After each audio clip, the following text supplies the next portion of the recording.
Hey, it's Jip again, and this session is going to be slightly different. I'm here with Spikey, Hello. and we're going to do pair programming. Spikey, could you tell everyone what that means? So Jip's gonna program. I'm gonna watch him. I'm gonna ask questions, and from that, hopefully, I'll learn a bit, and we'll get a.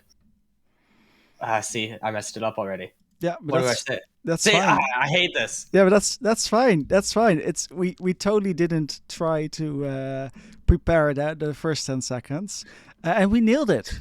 I Yeah. think we nailed it. So let's just keep going. Okay. Okay. And the idea is indeed that we're going to do a pair programming session where the goal, specifically in this case, is to help Spikey get up to speed with how to work with the repository. So it's very much a one-on-one session. That's going to end up on YouTube. Wonderful. Great. Wonderful, exactly. So all our jokes and mistakes and My beautiful start. your beautiful start, it's all going to end up on YouTube. Great. And we're not going to do anything. We're going to do something very specific. And what we're going to be looking at is, am I actually recording? Yes, but I should probably share my screen too. Yes. Is quality fine? Let me take a look. Looks good. All right. What we're going to be looking at specifically is an adjustment to the chrono dampener of the Aeon command unit. As Spikey is part of the balance team, he's trying to get some experience, some hands-on experience on how to actually make those balance changes, where some are very simple. Think in terms of hit points changes, which is just a statistic somewhere. Other changes can be quite more involved, and this would be one that is reasonably more involved. So the idea is of the change, as Deribus here pointed out, our new community member and moderator, about a year ago, is that instead of stunning everyone at the same time, the units get stunned when the aura or something, I'm not really sure what it is, hits the unit. Shockwave, maybe. Yeah, shockwave. Yeah, that makes more sense. And then the unit gets stunned accordingly, and it's a bit difficult to see. That didn't actually make it more clear. Oh, here we go. So here you can see that they get stunned, and then they all get unstunned at the same time. Which is the best part, because that means that we don't actually have to do that much, or at least not new things, because this is a working mod. So that's what we're going to be starting with. We're just going to look at the mod, see what Deribus did, make a joke or two, and then try and integrate it. Now let me think where that mod was again. Chrono. So, yeah, all the studs aren't the same length. They get shorter as they expand out. Yeah, that's how the mechanic currently works. Got it. Which I think is pretty cool. Yeah, I think that'll be much better. Yeah. All right. So this is the mod. Weapon buffs. He added a buff. Add buff, which is all right. So let's look at it. So first of all, this is a mod, which means that it has to hook into the old unit, or the old weapon in this case, and that's what we're doing here. So we've got this do end block, which ensures that our original class is scoped outside of any other mods, and then we recreate the original class by giving it a new definition based on the old one, and we're changing this one state change.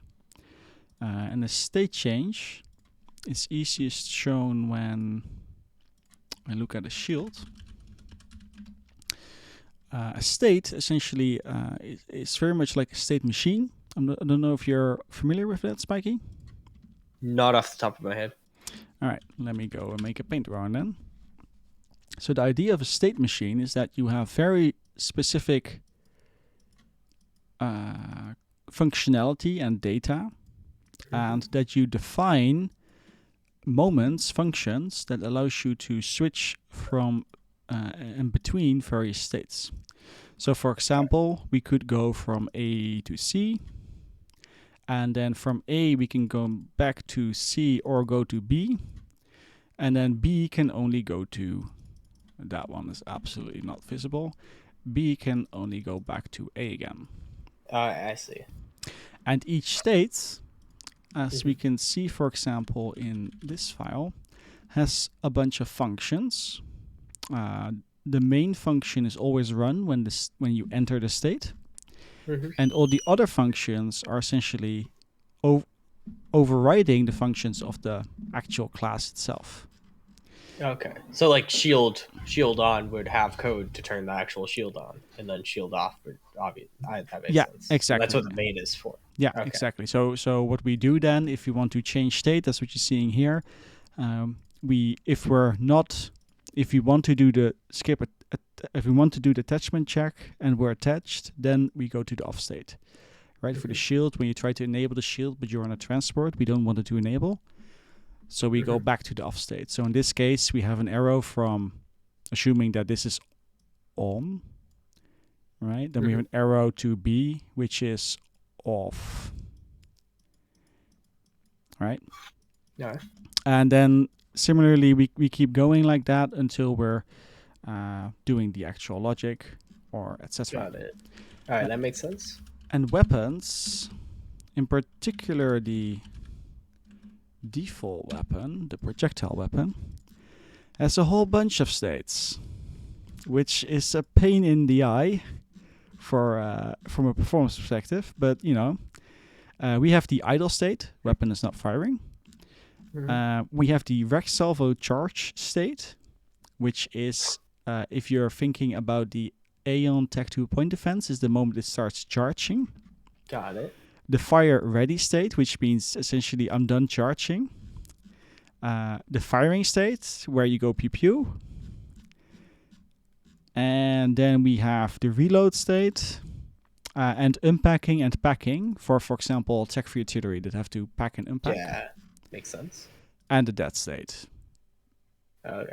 Which always makes me wonder why this actually exists. But the death state, you mean? Yeah. Interesting. I guess gotta get rid of it somehow. Yeah. It's always empty. Oh, okay. I'm done. I didn't see that. Right. So it's always empty. But what happens if you get rid of it?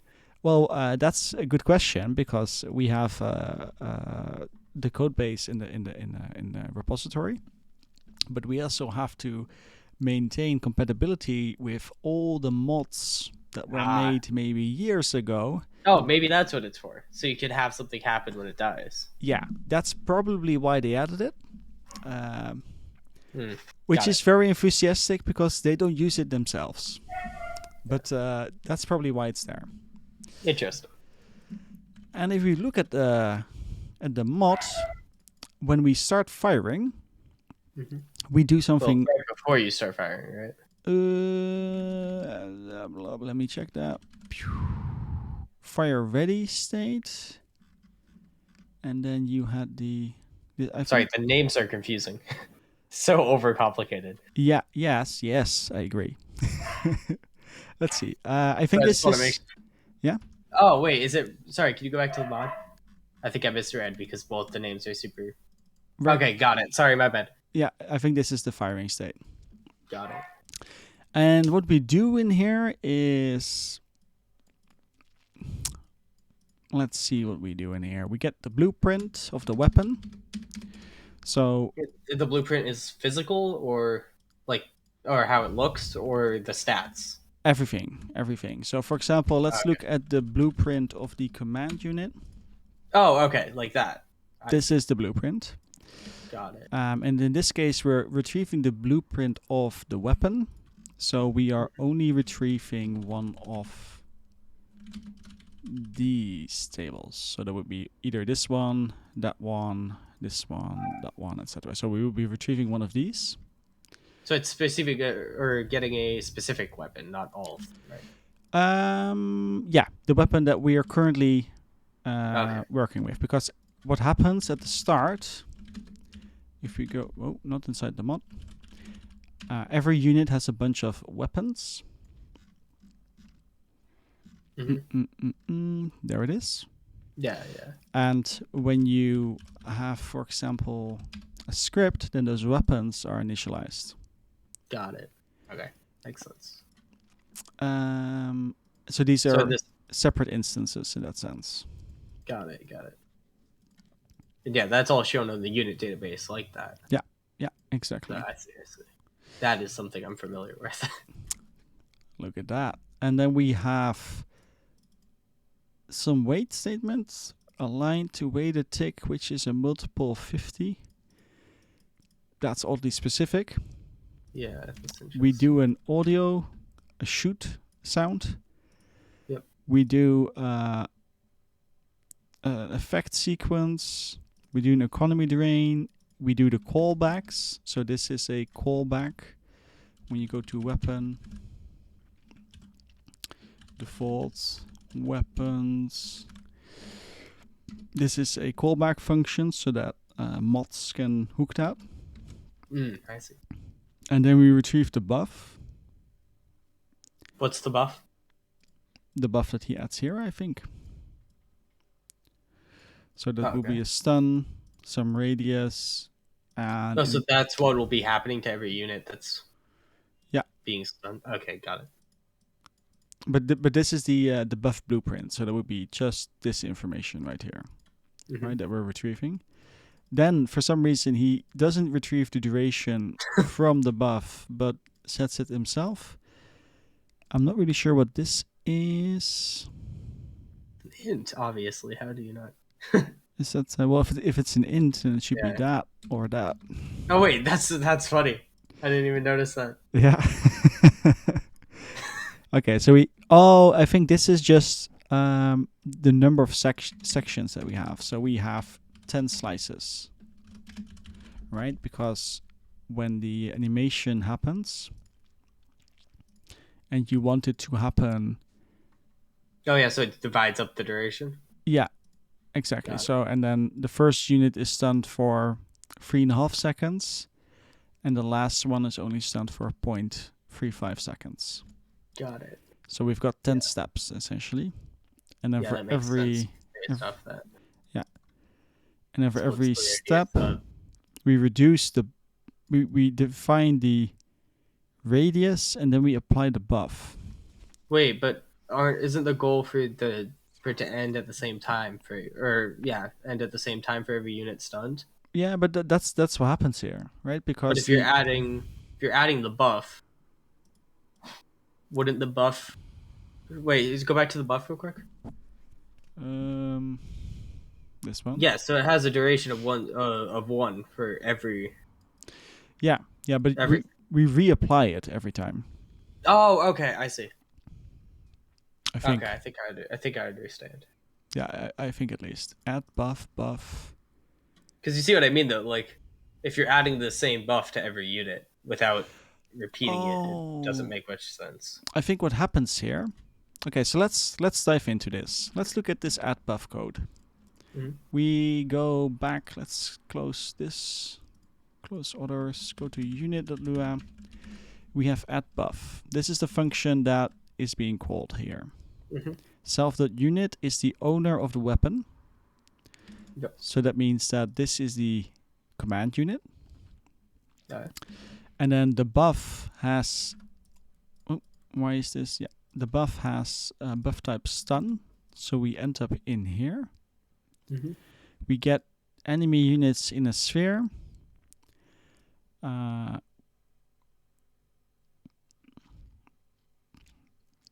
Yeah, so there's a radius, get enemy units in the sphere, that's the number of targets, and then for each of those targets, we stun them. So that means I see! So it's not applying the buff to the units in range, it's applying the buff to the commander.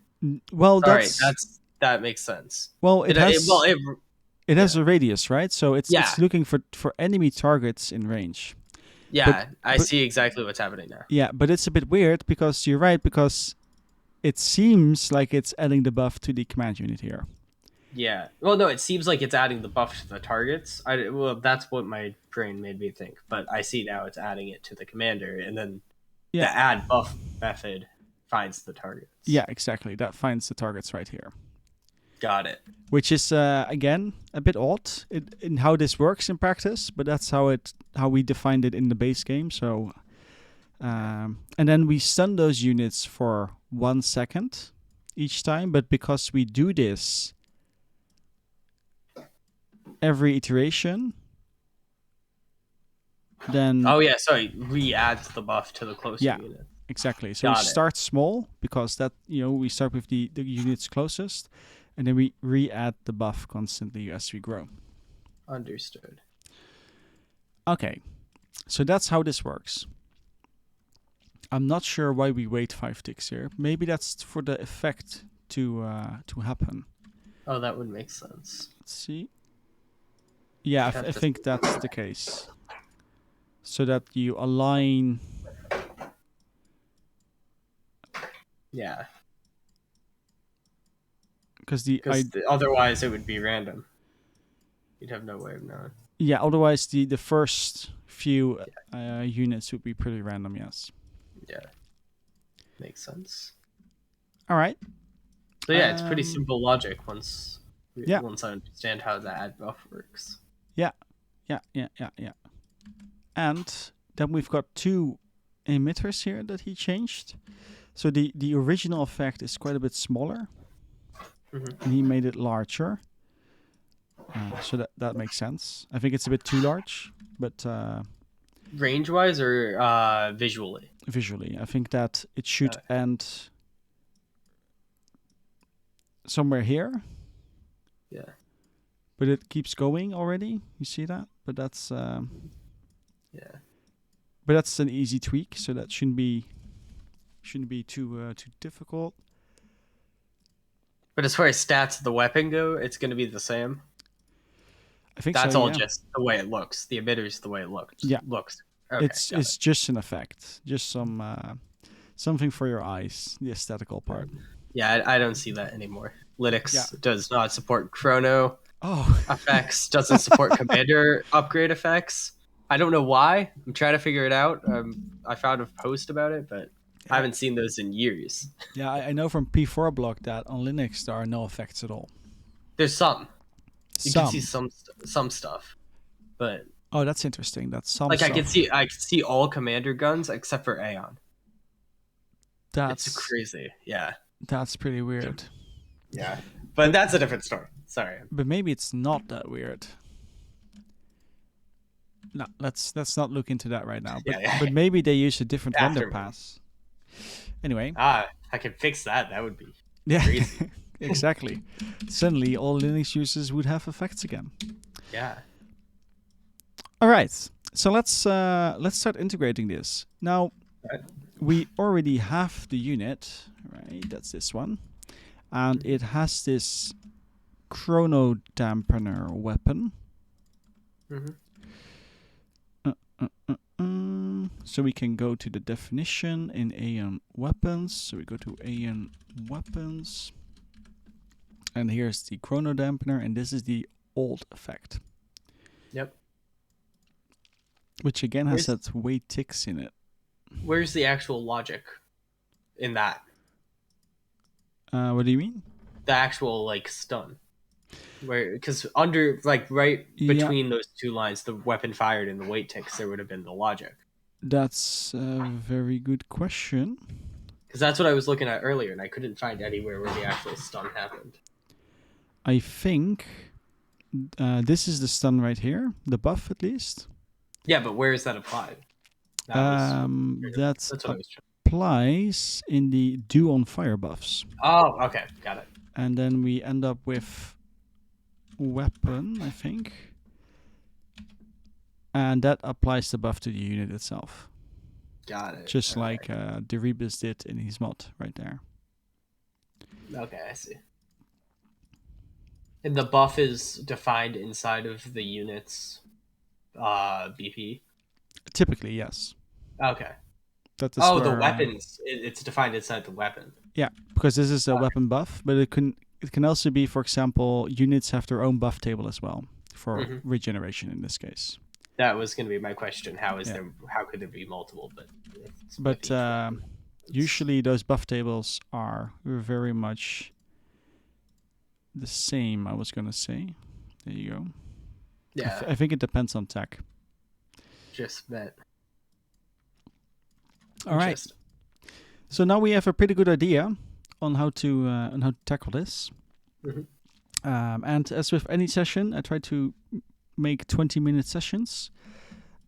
So I say we take a small break for 5 minutes, and then we start actually implementing it. All right, cool. So I'm gonna pause the recording.